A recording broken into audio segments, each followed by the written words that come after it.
Hello students, मैं बलवीर कुमार, आपका दोस्त, आपका भाई और आपका मैथमेटिक्स। इस टॉपिक को स्टार्ट करने से पहले आपसे 1 मिनट बात करना चाहेंगे कि जब हम लोग 12th क्लास स्टार्ट किए थे तो वहां पर कुछ चैप्टर्स पढ़े थे और उस कुछ चैप्टर्स में एक चैप्टर्स कैलकुलस का भी पढ़े थे जिसका नाम डिफरेंशिएशन था। डेरिवेटिव, डिफरेंशियल कोएफिशिएंट जिसको बोलते हैं, ये हमने आपको पढ़ाया था। मुझे पूरा उम्मीद है कि आप इस लॉकडाउन के दौरान उस चैप्टर को सही से रिवाइज किए होंगे। मैंने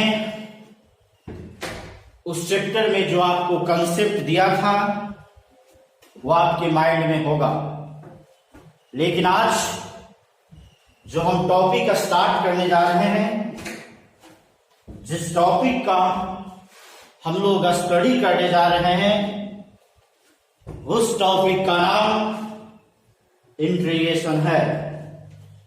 इंटीग्रेशन को 2 पार्ट में पढ़ा जाता है। एक पार्ट इंडेफिनिट इंटीग्रेशन होता है और दूसरा पार्ट डेफिनिट इंटीग्रेशन होता है। लेकिन आज हम लोग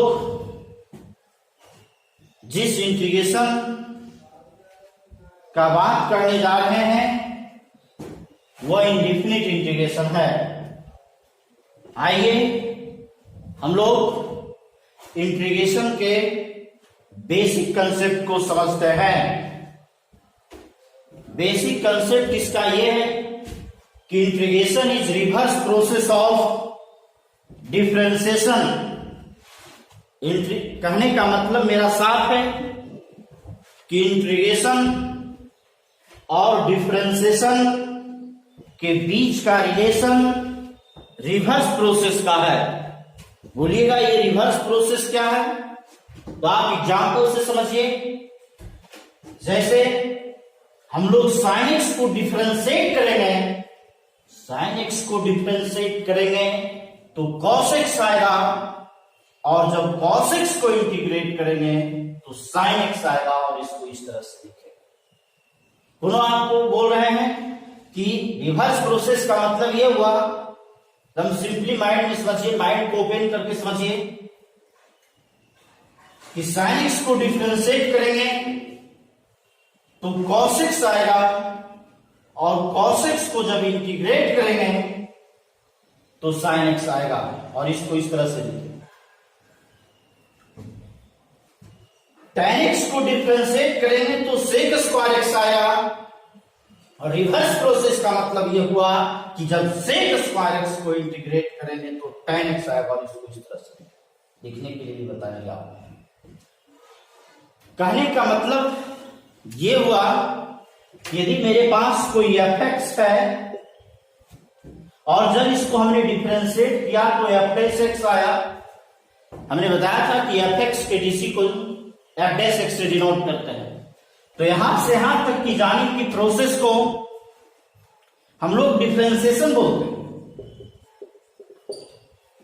लेकिन यहां से यहां तक आने की प्रोसेस को हम लोग इंटीग्रेशन बोलते हैं।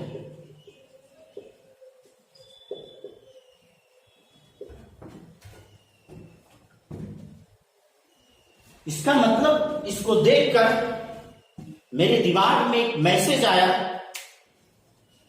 कि डेरिवेटिव से फंक्शन निकालने की प्रोसेस को, मेथड को, रूल को ही इंटीग्रेशन कहा जाता है। पुनः मैं रिपीट कर देता हूं कि आप देख ही रहे हो यहां पर बिल्कुल कि इस फंक्शन को जब हमने डिफरेंशिएट किया fx को तो f' आया, और जब इसको इंटीग्रेट, कंसेप्ट क्या था कि जब इसको इंटीग्रेट करेंगे तो क्या आएगा। मतलब किसी फंक्शन के डेरिवेटिव से फंक्शन निकालने के प्रोसेस को ही इंटीग्रेशन कहा जाता है। आप यहां भी देख सकते हैं कि जब sin x को डेरिवेटिव किया तो cos x आया, और लेकिन ये जो डेरिवेटिव वाले पोर्शन है उसको जब इंटीग्रेट किया तो sin x आया। इसका मतलब डेरिवेटिव से फंक्शन निकालने की प्रोसेस को ही हम लोग इंटीग्रेशन कहते हैं। आपको हमने बताया था कि इसको पढ़ने का तरीका ये बताया था कि इसको पढ़ते हैं DC of sine x with respect to x is equal to cos x. और इसको क्या पढ़ेंगे? इसको पढ़ेंगे integral of cos x with respect to x is equal to sine x. यदि यहां पर हम लोग डीसी एक्स के रेस्पेक्ट में कर रहे हैं तो इसका इंटीग्रेशन भी एक्स के रेस्पेक्ट में करेंगे। पढ़ते हैं एक्स के रेस्पेक्ट, लिखते डीएक्स बने हैं यहां पर, लेकिन पढ़ते हैं एक्स के रेस्पेक्ट में। लेकिन ऐसे पढ़ देना कि साइन एक्स का डीसी डीएक्स के रेस्पेक्ट, नहीं, गलत। साइन एक्स का डीसी एक्स के रेस्पेक्ट में पढ़ेंगे, लिखते डीएक्स है लेकिन पढ़ते हैं एक्स के रेस्पेक्ट में। तो जिसके रेस्पेक्ट में यहां पर हम लोग डिफरेंशिएशन कर रहे हैं उसी के रेस्पेक्ट में cos x का इंटीग्रेशन भी करेंगे।